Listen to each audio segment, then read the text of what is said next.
Hai Sobat Panki, welcome to my channel, Panki Channel. Terima kasih kepada yang sudah subscribe dan sering nonton video saya. Untuk yang belum subscribe, silahkan subscribe, karena subscribe itu gratis bro. Oke, saya kali ini akan unboxing sebuah keyboard dari NYK lagi, yaitu NYK KX1000 Phenom Pro. Kali ini saya juga heran, kenapa NYK keluarin keyboard harganya mahal. Sebelumnya NYK sempat vakum keluarin keyboard mekanikal. Dulu ada KM10, KM11, dan sekarang keluarnya KX1000 Phenom Pro dengan bandrol yang tinggi. Dan ketika kita beli keyboard ini dapat satu kotak ini, yaitu keycap, 2 set keycap, hitam sama silver atau grey. Mari kita lihat lebih dekat seperti apa keyboard NYK KX1000 Phenom Pro ini. Pertama, seperti tertulis NYK Nemesis Keycap DIY. Baru saya lihat kali ini keyboard dapat keycap 2 set, grey atau hitam. Hitam kelihatan lebih banyak, ternyata ada spacebarnya. Ini bisa kita paint sendiri sih, kita custom sendiri mau warna apa segala macam, itu untungnya ini.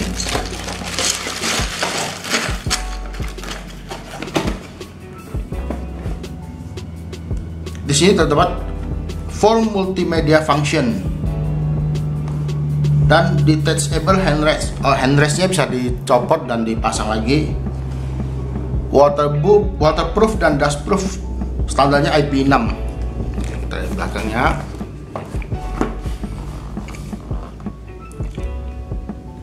Oke, di sini fiturnya 104 key anti ghosting, form multimedia button, ABS double injection keycap. Untuk yang belum tahu, double injection keycap artinya itu dia keycapnya itu pewarnaannya bukan di permukaannya aja, sampai semuanya, sehingga tidak mudah luntur, dan tulisan-tulisan ini tidak akan luntur.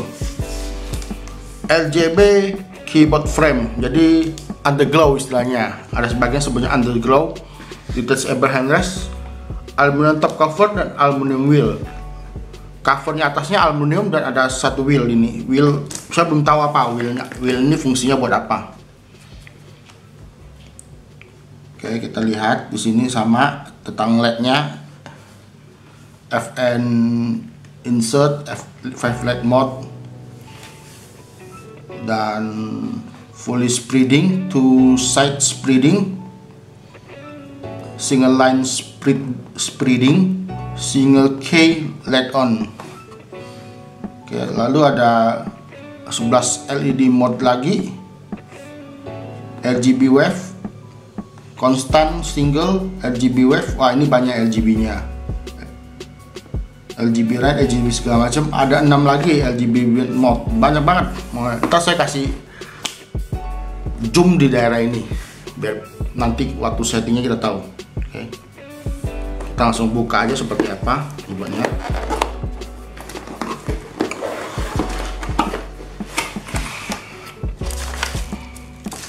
Pertama dapat buku manual KX1000, buku manual dan cara settingan LED-nya.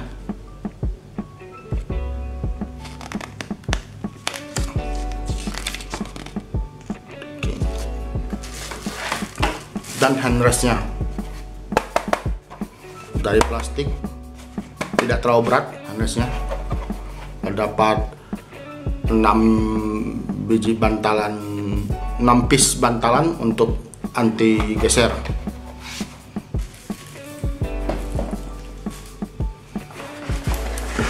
Nah, ini keyboardnya dilindungi 2 buah busa.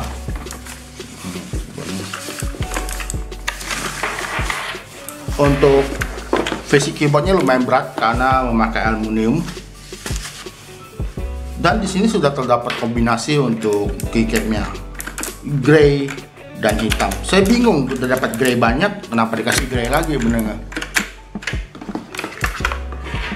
Dan kabelnya back cable yang tebal, ini back cable tebal, plugnya single plug USB.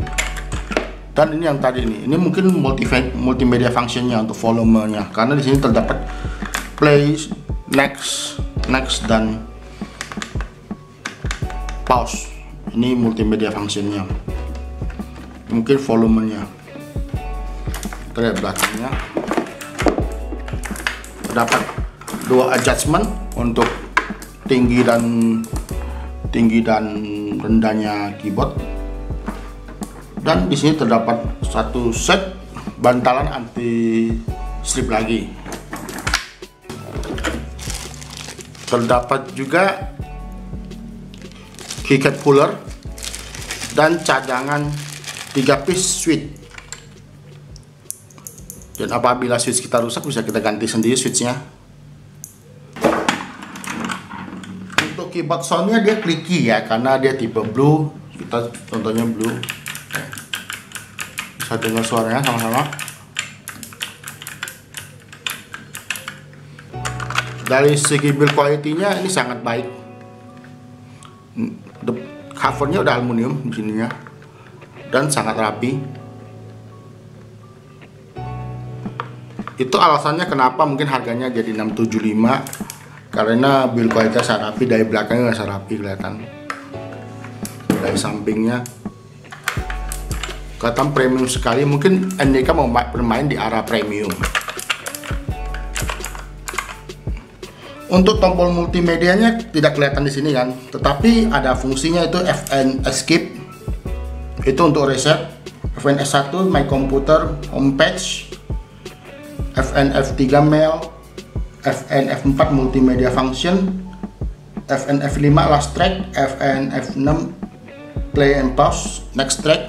Kalau ini FN ini bisa diganti dengan tombol ini untuk F5, F6, F7, dan FN F8 Stop, F9 Mute, Volume Down, Volume Plus. Volume Down, Volume Plus bisa diganti dengan ini, dan FN12 Kalkulator. Oke, untuk multimedia. Untuk LED boardnya juga pakai FN Insert.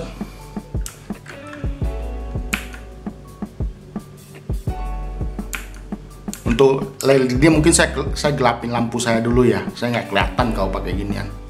Oke, untuk penggantian model lampunya cukup kita pencet FN Del, itu udah ganti model ya, kita kelihatan ganti model.